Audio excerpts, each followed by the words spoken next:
go back to the syllabus, Yeah. can you talk a little bit about the number of texts across an A-level, over the 2 years A-level?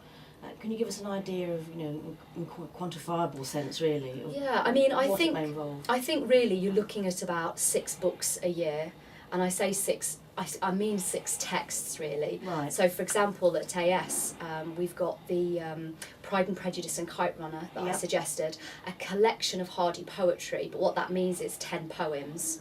10 poems. 10 poems from Hardy, about 10 poems from Rossetti. We study 1 Shakespeare play, and we study 1 modern play, which is, we do A Streetcar Named Desire, and some teachers do Betrayal by Pinter. So that's 6 texts. And then in year 13, it's similar. It's split up into genres, so we look at Gothic texts, so 3 of those, and we've been looking at Frankenstein, Wuthering Heights, and Dr. Faustus. We've also looked at pastoral poetry, which is another genre that we look at. Again, a collection of about maybe 20 poems this time. And then the coursework pieces where students get to compare 2 books of their own choice.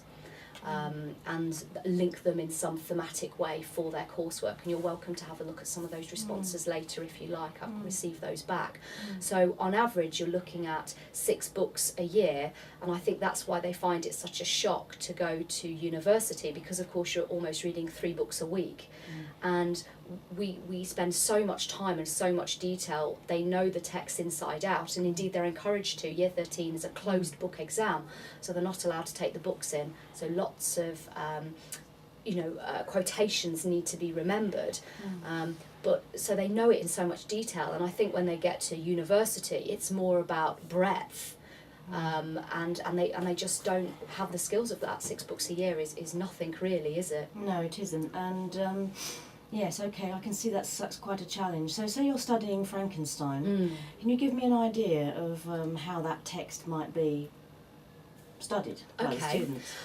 What we'll usually do is we'll read some chapters together as we go through. The expectation is that the students read the text before they come to lessons. Yep. That doesn't always happen.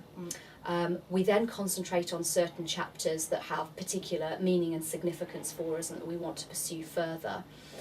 And it may be working in groups, working in pairs, some investigation work, maybe some research on context, and again looking at the language, looking at the semantics of words, key quotes, how it links into theme or character, setting, or for example for us the Gothic period and how it links into Gothic conventions.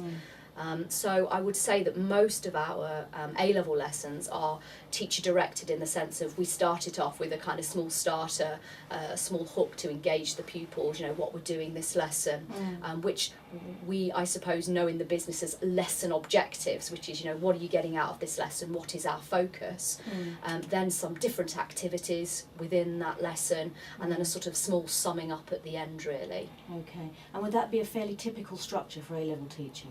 I think so. Yeah. Some older colleagues have more of a lecture style, which is them sort of talking and then sort of more discussion work, perhaps as a whole group. But as A-level classes have got bigger, we're looking at sort of 25 or 20 in classes at AS level.